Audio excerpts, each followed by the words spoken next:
চল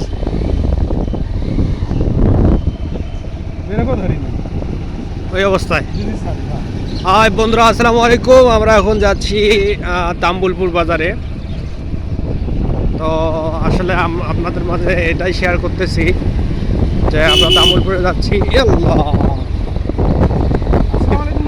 আল্লাহ, মহিলা মানুষ দেখে না। হ্যাঁ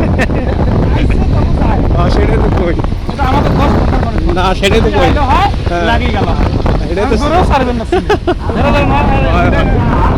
অংশগ্রহণ করেননি, শুধু তাদের জন্য আজকের দিন দেখিল সব দিয়ে দেখিল হ্যাঁ হ্যাঁ আজানতেও নয়। পরে হুন্ডেলার ঝামেলা করলে হয়।